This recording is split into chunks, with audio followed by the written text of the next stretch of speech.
Very good morning students. अब हम पढ़ेंगे स्वरूपन समावेता यानी कन्फर्मेशनल आइसोमेरिज्म।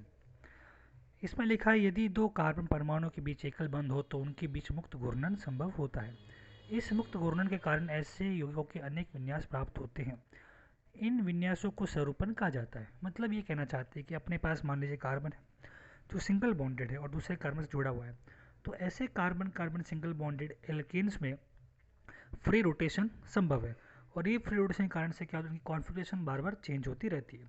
तो इसको समझाने के लिए सबसे पहले हमें पढ़ते हैं न्यूमान प्रक्षेपण, न्यूमान प्रोजेक्शन, सॉर्स प्रक्षेपण यानी सॉर्स प्रोजेक्शन। तो जो न्यूमान ने सबसे पहला काम ये किया था कि उन्होंने दो कार्बन, एक उल्टा वाई एक सर्कल के साथ में तीन जोड़े गए। ये तीन, एक दो तीन स्टैंड होते हैं तीन हाइड्रोजन के लिए, जो यहाँ पर है। जो फ्रंट कार्बन है आगे वाला है उसको यहाँ लिखा गया है, शो करते हैं।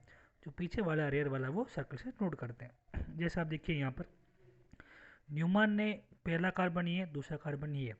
अब देखिए जो पहले कार्बन की 3 एच है और दूसरे की 3 एच है, इनके बीच में एक थीटा एंगल बनेगा जो 60 के बराबर होगा। और इस संरूपण को, कॉन्फर्मेशन को हम क्या बोलते हैं, स्टैगर्ड कन्फर्मेशन बोलते हैं। जबकि जस्ट पहला कार्बन दूसरे के पीछे और एच भी क्या होता है, उनके पीछे पीछे इंक्लाइंड होते हैं, यानी इसमें थीटा क्या होता है, जीरो। तो यानी ये कैसे होते हैं, ग्रसित होते हैं, यानी इक्लिप्स कन्फर्मेशन होते हैं। तो ये हमने पढ़ा अभी तक न्यूमान प्रक्षेपण, न्यूमान प्रोजेक्शन। अब हम पढ़ते हैं सॉर्स प्रक्षेपण, सॉर्स प्रोजेक्शन। इसमें भी सेम देखिएगा, पहला कार्बन दूसरा कार्बन।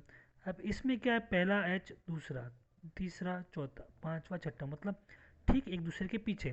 तो इसमें आप देखेंगे तो थीटा आपका होगा 0 डिग्री डायरेक्ट एंगल, यानी एक एच दो एच के बीच में। वहीं यहाँ पर क्या होगा 60 डिग्री। तो ये हो जाएगा इक्लिप्स, यानी आप कहेंगे इक्लिप्स यानी ग्रसित। ये हो जाएगा आपका स्टैगर्ड यानी संतरित। तो ये आपका इक्लिप्स संतरी, ये अपना ग्रसित रूप है, और आपका सांत यानी स्टैगर्ड रूप है।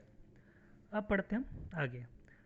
कॉन्फर्मेशन ऑफ ईथन में देखते हैं कि हमें कौन कौन से प्रकार के एंगल मिलते हैं। जैसे सबसे पहले देखिएगा, अगर इसकी बात करें तो यहाँ पर जस्ट इसके पीछे जुड़ा हुआ है, थीटा क्या है 0।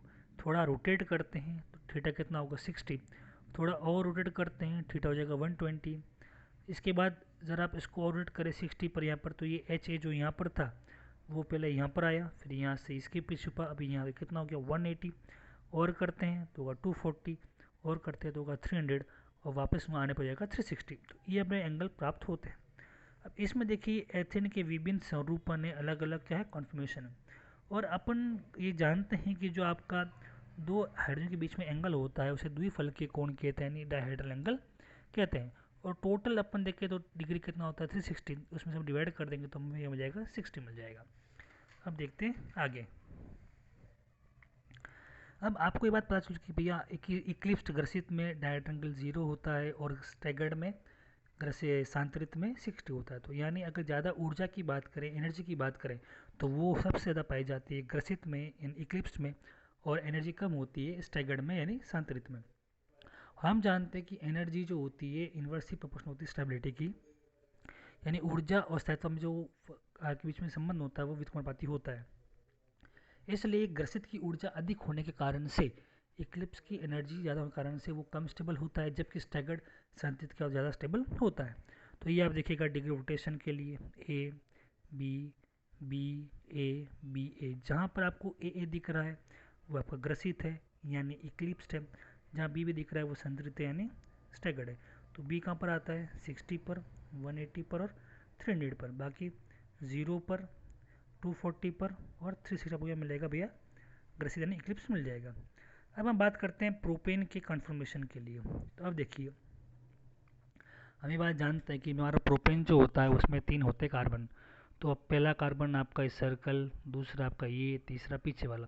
तो अब देखिए 0 में जिसके पीछे होगा, 60 में यहाँ होगा, 120 में, 180, 240, 300। ये जस्ट सिमिलर, हमने बस क्या किया कि यहाँ पर से एक एच को हटा के CH3 नोट कर दिया है। अब देखिएगा आगे नेक्स्ट। अब हमें जो अलग अलग मिलते हैं कंडीशंस उसकी बात करते हैं, किसके लिए, ब्यूटेन के लिए, एन ब्यूटेन। एन ब्यूटेन में कितने होते हैं, 4 हाइड्रोजन होते हैं। तो देखिए ये आगे वाला है, इससे हाइड्रोजन जुड़ा होगा, पीछे 7 कार्बन जुड़ा हुआ है, कितना 1 2 3 4 हाइड्रोजन, सॉरी कार्बन। तो ये 4 कार्बन जुड़े हुए हैं, इन चारों कार्बन के साथ आप क्या करेंगे, एंगल को एडजस्ट करेंगे। तो सबसे पहले हम देखते हैं कि भैया CH3 के जस्ट जुड़ा हुआ CH3, ये पूर्ण ग्रसित यानी फुली क्लिप्स्ड। थोड़ा एंगल मोड़ दिया, स्थानांतरित यानी आप कह सकते हैं इसको स्टेगर्ड। यहाँ थोड़ा देखते तो यहाँ पर थोड़ा CH3 जो H था ये आपकी जस्ट इसके पीछे आके छुप जाएगा, तो यहाँ पर जो CH3 था वो कहाँ आ गया, यहाँ आ गया। तो ये आपका बन जाएगा वापस आपका ग्रसित यानी इक्लिप्स्ड। यहाँ पर देखेंगे तो क्या होगा, पूर्ण साथ है, टोटल क्या फुल्ली अलग अलग है, और एंगल भी क्या इनका अपोजिट जुड़े हुए हैं। जहीं पर यहाँ पर बात करें तो ये वापस क्या हो जाएगा, ग्रसित पीछे छुप जाएगा, और यहाँ पर क्या हो जाएगा भैया, शांतरित। तो यहाँ पर दोनों बातें आती है, एक तो होती है पूर्ण ग्रसित फुली क्लिप्स्ड, पूर्ण साथ फुल्ली स्टैगर्ड। स्टैगर्ड में क्या होता है, दोनों CH3 अपोजिट साइड में होते हैं, और इक्लिप्स में क्या होता है भैया, फुल्ली में